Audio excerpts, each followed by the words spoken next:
Welcome to Permission to Kick Ass, a podcast about leaving self-doubt in the dust, punching fear in the face, and taking bold action toward your biggest dreams. I'm Angie Coley, and let's get to it. Hey, and welcome back to Permission to Kick Ass. Today with me is my new friend, Sandi MarLisa. Say hi, Sandi. Hello, everyone. I love that. I'm so sad they're not going to see the video because that little shoulder action that you had going there. It's really awesome. Sandi is a singer, songwriter, writer of a book. I know that you've got a fantastic book out there called To All Who Wander. You post inspirational stuff on Facebook like every damn day. And I feel like I say that because I'm a broken record because I love everything you post, but I really do. I love everything you post. So I'm so glad to have you on the show. And I really actually wanted to talk about that because I know I struggle with being somebody with a couple of different creative talents. And almost to the point where I felt insecure about it. I don't know if you've ever shared anything like that, but like I'm a writer, I'm a singer, I can draw, I'm decent at painting, I'm learning to get better, but like there's a bunch of different things that are in my wheelhouse. And sometimes I almost feel guilty about having so many talents. That sounds being like really good. Yeah, no, absolutely. Like that is a legitimate fear. That's been a legitimate fear since my childhood, is being so damn good at multiple things. And now like I'm 30 and I don't give a fuck anymore. I don't. I really, really don't. Like, I'm sorry. I'm sorry that I'm great.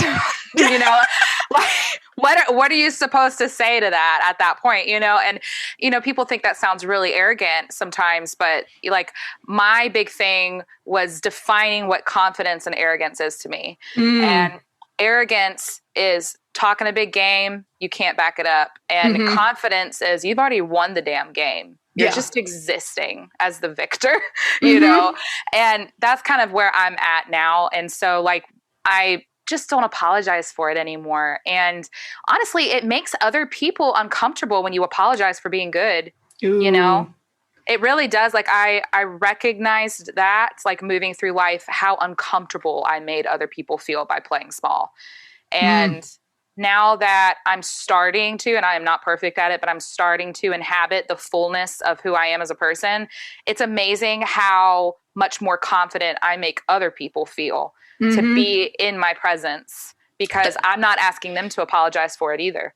That's one of my favorite, you know, like loosely paraphrasing, one of my favorite quotes from Marianne Williamson about shining your light gives people permission to shine theirs as well. And I think that's so important because there are people out there that are watching, whether you know it or not. When you put yourself out in the public arena, when you create something and you put in the other half of creation is not just keeping it all to yourself and waiting until you die and then it gets published and people love it, but like share it while you're alive, while you can make a difference in people's lives and you can see the product of your work.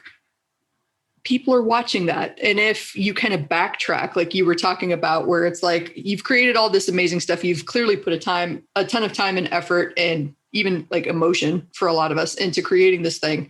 And then somebody comes and tells you it's good. And you're like, well, I don't know. Like, yeah, a little bit of the magic dies.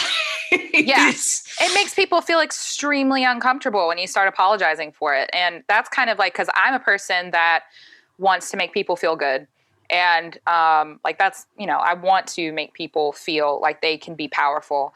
And when I'm playing small, that does nothing except make people feel small. And so that's a lot of work though on in your inner man to call that out and be like, okay, you have to own your greatness because if you don't, no one around you is going to do it either. Yeah. And that's a lot. I had to work on that a lot. That's a lot of loving yourself and learning how to.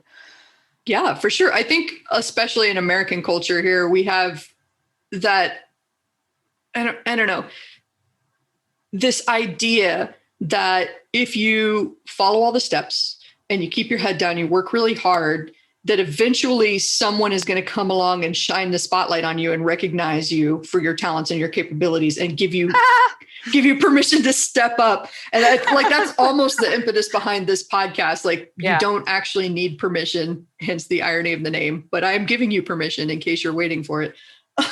Yeah. God, I love that little laugh. Like, which, I mean, I think we've all sort of been in that space of wishing someone would come and save us. Mm-hmm. And no one's coming, honey. Like, if you cannot recognize your own worth and your own value, the world is not going to raise your price. Yeah. And I can't remember who said that, but that's a really good like thought is you have to know how much you're worth. Like, if you walk into a store, right, you're not bargaining for the price. Target sets its own prices. Okay. This is $14.99. Yeah. That's it. Like, you have to set your price. This is what I'm worth, period. Well, and that's cool. Like the Target thing too. You look at that price, $14.99, and you decide whether you want to pay for that or not. Like they set the price, you decide what you want to pay, and you either walk out without the thing if you don't like it, or you add the thing to your cart if you do like it. And there you go. And like business and creativity can be that easy too. Well, I don't want to say easy. I want to say simple, because that's not necessarily easy. And I want to make that distinction between easy and simple because nobody's coming along to save you. Just like you said, this ain't the 30s where you get discovered by sitting in a bar. No, I mean, honestly, and especially with social media sort of leveling the playing field for average people to be able to do their own creative pursuits, and especially not needing anyone to give them permission to do that, because you have a platform that reaches billions of people. Yeah. And maybe you won't reach all those billions of people, but like, what if you could reach 1,000? Like, that's perfectly possible in the online world. And so leveling that playing field, it's kind of interesting to see how people are able to take control of their own creative pursuits and not have to wait on anyone to say, hey, you're good. Necessarily. That's, one of the big wigs or whatever. I love that shift in the cultural narrative too. And I think that that's where a lot of that kind of head trash I know that I have as a creative comes from, is that before, when you were creating art, you did have to get approval from someone to get your art out there in a big way, because there were gatekeepers, right? And now the gatekeepers are gone because of social media and the internet. And what a time to be alive, especially for creators. You can get out there and create. Oh my God, somebody, you'll appreciate this because you're a musician too. I geek out over music. She sent me a video yesterday and it had these like tight, complex harmonies. And you know what? I'm just going to go for it. It's my podcast. I can say whatever the hell I want. Do it. I sent her a text and I was like, you don't need to know this, but that made my nipples hard, man. That was good. See, musicians get it. Like you said, you know what I'm talking about. Orgasmic. That is what that is. That was fantastic. And just that, you know what that was? That was a video on YouTube. That wasn't a big production that had to go on MTV and get to like the top hits and go through all the record deals and stuff like that. This guy set up 3 microphones next to his piano, and it was recorded live, had a guy in there with probably like a Steadicam rig, just jumping between the singers and their faces as they sang. And they just whipped it out and put it online. Fantastic. I'm sorry. You said made my nipples hard and then you said whipped it out. And I realized it was two completely different. We're just going there.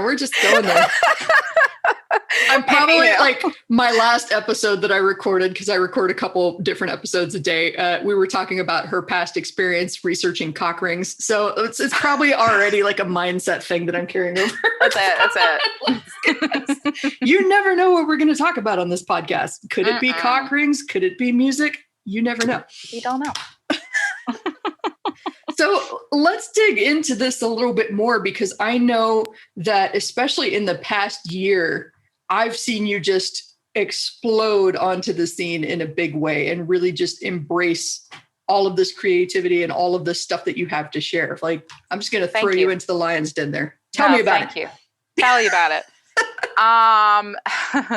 So my life has been a little bit different than most people who, went through their 20s. I had kids super young, was married very young to my high school sweetheart, and recently got a divorce. And my ex was, he suffers from some very serious mental illnesses, and I was his caregiver for a long time. And it just got to the point where we had to separate.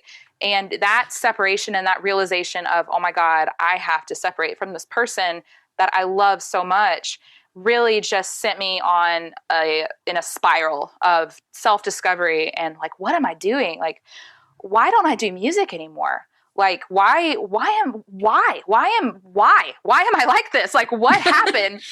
And my life has not been easy. And I realized that in the daily drudgery, I lost what made me magical. And I had to do a lot of self-work. I went to therapy and just kind of realized I was kicked out of a church in my early 20s. And music was so spiritual for me that when I got kicked out, I shut that part of myself down. And when I started picking it up, and it was very slow, it was, I can't do anything that has any sort of spiritual meaning. First of all, that was not it. So I started doing 80s synth pop. Kind of the opposite of church music. Yeah, like the complete opposite of what I used to do. And as I started doing that and I started getting out in front of people again, it was kind of incredible. Like, I lost weight. I became more confident. I dressed differently. I carried myself differently. And I just realized, like, this part of myself was key in me being passionate and me owning who I am. And it was just kind of funny how that thing I had forgotten about was the very crux of what made me who I am. Mm-hmm. And I think that's where it stems from, is really just that one part of myself that I let go opened up the door to so many other areas of my life. Like, I'm not just confident on the stage, I'm confident now in all areas of my life. And when I talk to new people, or like if I'm pitching a client, or, even in my friendships, cutting people off if I have to, like, that's the kind of thing it sort of led me to. And it sort of blew my mind. I was like, wow, I didn't realize that who I was so tied up in what I love to do. Mm-hmm. And yeah, so that's kind of like, I've just been inhabiting that space again and realizing, like, oh yeah, I'm an artist. Mm-hmm. And an entrepreneur. And honestly, there's not much difference between the two most of the time. I haven't worked for the man in a decade. And, my last real job was fast food when I was 19. Damn. And yeah, and I have not been struggling. And mm-hmm. I've always made it work. And just being proud of myself for that. Like, damn, girl, like, you did it. You gotta celebrate. Yeah, you're not starving. You feed your kids doing this. And mm-hmm. it's just that, like, kind of owning where I am in my life and all the work I've put into it. And yeah, I've had a difficult life. And mm-hmm. I've given everything to the people that I love. And yeah, some shit didn't work out, but I'm damn proud of who I am. And from that space, I feel is what people are seeing now, is mm-hmm. kind of me just owning it. Like, I was always doing this work, except for music, but I was always doing this work. And now it just has that power behind it, I think. Mm-hmm. Because that confidence. That creative outlet was missing before, like that of yourself that was almost being like denied or repressed. And I want to say a lot of creative people can probably identify with that too, especially as we're told, that you have responsibilities and you have to get a job and you have to pay for things. I know that growing up, my folks meant well, but they totally did not see me being a musician or a writer and being able to support myself. It was all about, you're so smart, go be a doctor or a lawyer. And I was like, I don't want to wear pantyhose. Pantyhose are the devil. Yeah, it's like that episode. It's that part in Fantastic Beasts where Dumbledore looks at Newt Scamander, and he sees like a desk is what his boggart turns into, and he's like, "Why are you afraid of a desk?" And Newt's like, "I'm afraid of working in an office. Mm-hmm. Like, that's what I'm afraid of." And that's kind of, I think, like how I was growing up. I was like, I don't want to do this. If this is being an adult, fuck that. I don't want. If this is what life is like, fuck that. I'm going to do something else. Count me out, deuces. Like, and that was it. I love that for so many, like, because I know that my mom bought into that narrative for a long time too, because she tried a bunch of different business routes, and I interviewed her very early on in the podcast. But recently, for the last few years, she's been working on baking. Everybody in the damn family knew that woman was meant to be a baker. She shows up at all of the family gifts. Like she bakes stuff for Christmas for all the family and stuff like that. But every time one of us floated the idea of like, maybe you can make a living being a baker. It's like, nah, like you gotta get a job. You can't do this creative thing that you love and support yourself. And Sandi and I are here to say bullshit, bullshit, bullshit. Absolutely. Call him BS on that. You have to decide what is your priority in life. And like, what is it? Is it a big fancy house? Is it a big car? Or like, do you literally need to do what your soul loves? Mm-hmm. And can you trust that if you explore that, if you trust that about yourself, that you're going to be okay? Yeah. Like, listen, it's not that, like, I'm not looking to be, this is just me. And I know some people are about that money. And it's not that I'm not about the money. I love money. It's just like, I own a modest house and I love my home. I love my neighborhood. I love my community. I get to gig 4 nights a week. I get to write. I get to hang out with my friends and have bonfires in a backyard that I own. Mm-hmm. That's success to me. Like my kids are fed, and I've gotten to the point where I'm like, man, if this really just goes downhill, like my car is pretty nice. Like I can hang out in there for a bit, that's just just because I'm doing what makes me happy. That is wealth to me. Like the fact that I can live the life that I live, that is wealth to me. I think that's so important because so many people, to talk about being sold this cultural narrative, they have that very narrow definition of what success is and what being rich means. And I think a lot of people, especially in the entrepreneur space, are just mindlessly working toward, I need to hit that number. Once I hit that number, everything will be worth it. Yeah. I had that, I think my first few years as a freelance writer, I was like, once I get to 6 figures, I'll be fine. Yeah. Once I got to understandable, I guess. And I just wanted to see if I could do it. But once I got to 6 figures, it was like, okay, I did it. Now what? Done. Woohoo! Okay, now the goalposts need to change. Then it became dealing with the fear of, can I do this again? Or was I one hit wonder? I did manage to do it again. And then like now I'm in a completely different place where I'm pursuing a different passion, being a host, being a coach, being a podcast entrepreneur. What the hell is this? I love it. And my income has taken a hit accordingly, but just like you, like I'm making it work. I'm in this Airbnb that is far from fancy, but it's comfortable. It's private. It's got strong Wi-Fi. That's all I really need to operate. And I don't know, like my definition of failure has just dramatically shifted from what I thought it was. And there was some stuff that I've done and some work that I've taken on that I did just to prove that I was intelligent. Like for like growing up as an artist, and most of the stuff that I do that I'm really good at is, music or creative writing, like all this stuff people don't put monetary value on very much. Growing up in that space caused a lot of insecurities for me because I was thinking, well, maybe I'm just not smart. Like maybe I'm just not intelligent. And so I kind of had to go and prove my salt in the business world for a while to prove to myself I'm intelligent and I do work hard and I can be business savvy if I want to. I can be successful in this arena if I want to, but I don't want to. Yeah. Well, and that's such an important thing to point out too, especially to creative people, because what you basically just said is I'm smart and I'm capable and I can learn this skill. Yeah. And there are so many creative and like, I think this is going to speak to a lot of entrepreneurs, but I created this podcast specifically for creatives because of this kind of head trash that we're talking about today. And that's exactly what I wanted to tell them. Like, this is learnable. This is doable. You can figure this stuff out. And then you can figure out, just like Sandi did, exactly where your line is and what you want to focus on, whether it's more on the creative side, more on the business side. There's space for everybody here. Yeah.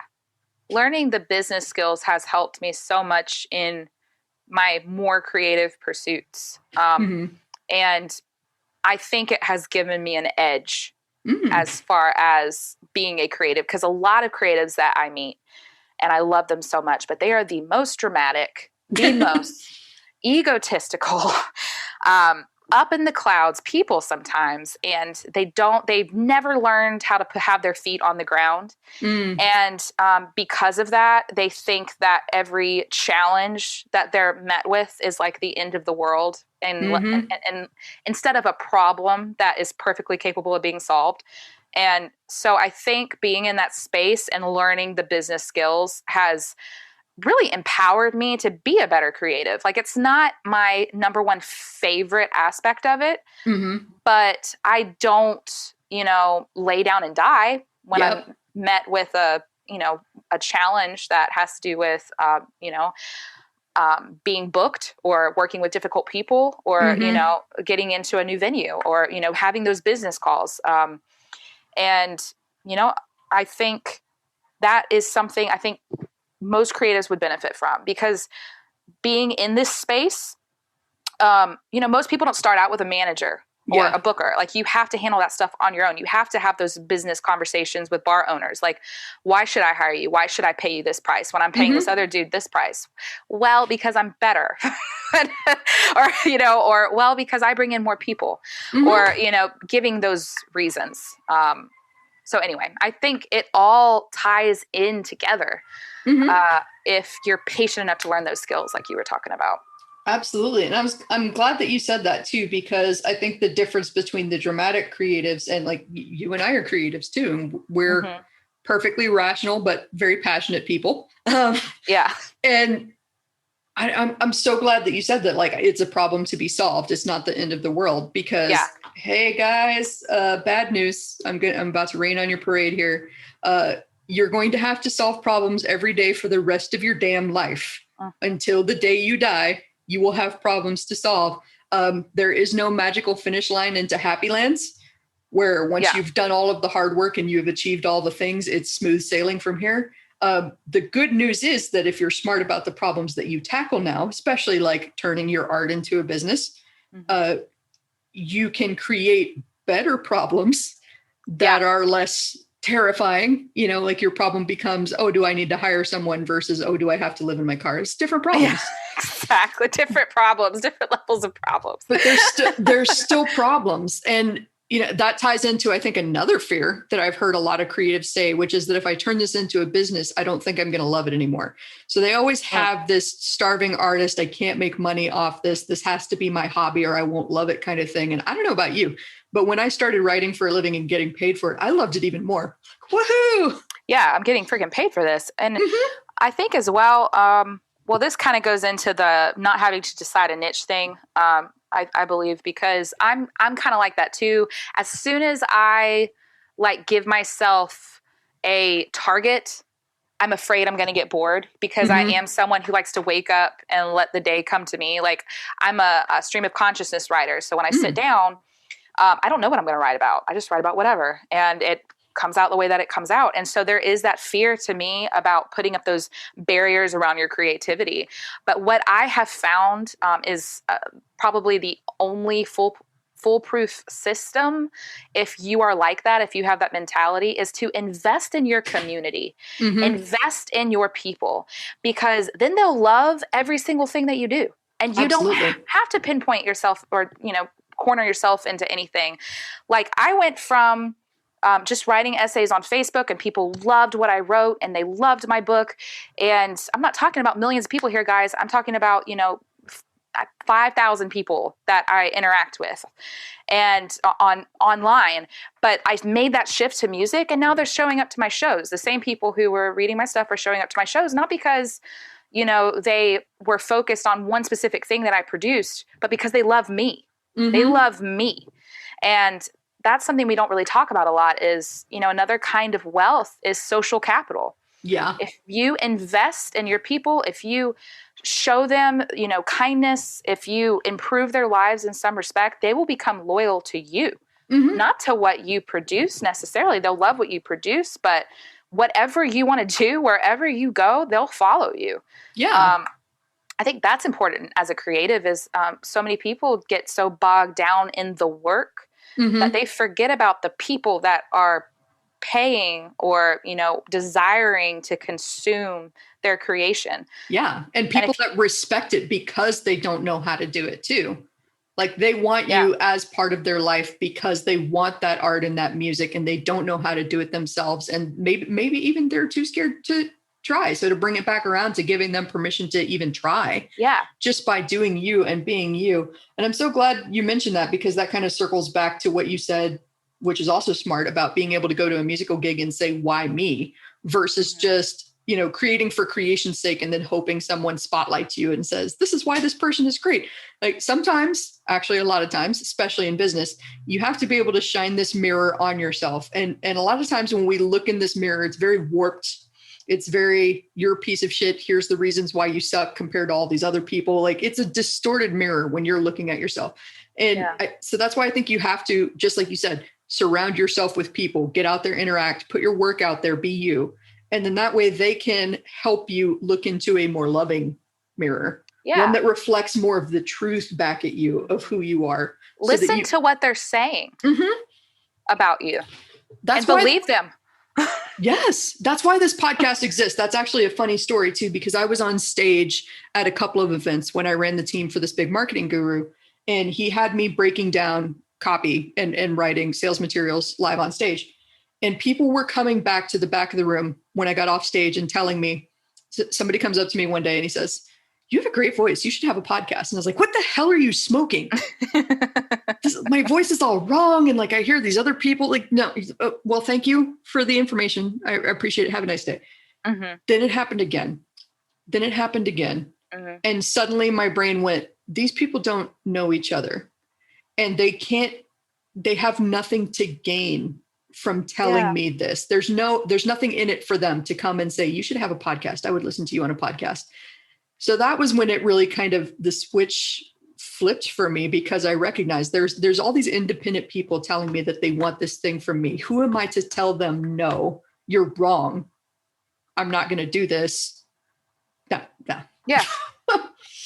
I love that. I think people, most people are good. Most people are not there to tear you down. Most people are not lying to you. Like if someone is coming up to you and like you said, and you're getting this repeated message, they're seeing something you can't see because you're too close. You're too close to yourself. You can't see these other facets of you that other people do. And like you said, like if you listen to them, sometimes these doors fling wide open and you had no idea you even wanted this door. But because you trusted what other people were saying, because you allowed collaboration into your life, like, oh, this is the breakthrough that I was looking for. I just needed to listen.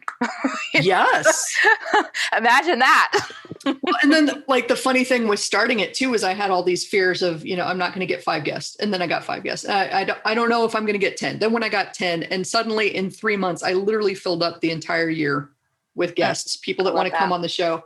And it's made it easy because I've just leaned into that thing that people told me they like about me. The ability to just have a conversation and riff like this with people. I like to think of myself as someone that can make somebody else look like a total rock star. I really try to make all of my guests feel super comfortable and super like own into their expertise, share what they know. And as a result, I've had some interesting conversations with people that say they want to be guests until they find out what the format of my show is, which is tell me what you think you want to talk about. Okay, we'll get on sound check right before we start recording. And we'll start there and we will probably wind up somewhere completely different. I don't have any questions for you. I don't have any prep materials for you. This is going to be 100% show up and wing this damn thing. And some people are super, super uncomfortable with that, I'm discovering. And I've had a couple of episodes where people like, they definitely came on to teach something. And I would try and steer them more toward like, tell me about your business. Tell me about your fears and your experience. Like, let's talk about this. And they would go back to the teaching point. And I was like, okay, it's still going to be a really good episode because again, I want them to look and feel like a rock star, but it's cool doing this as almost an experiment for me in figuring out what my art as a podcast host looks like. Yeah. And the people that get it, my previous guest, I still don't know how we wound up on cock rings. But that was a thing that popped up. And you and I just talking about like all of these different pieces of art and component and how it interacts with and weaves throughout your life, I think is fascinating. I love just having these conversations, let alone getting to record and share them with people. It's amazing. I love it. I love it too. Amazing. Yeah. So I was glad when you said that you're a stream of conscious writer, because I'm definitely a stream of conscious podcaster. Oh, that was a shiny thought. Let's follow that for a while.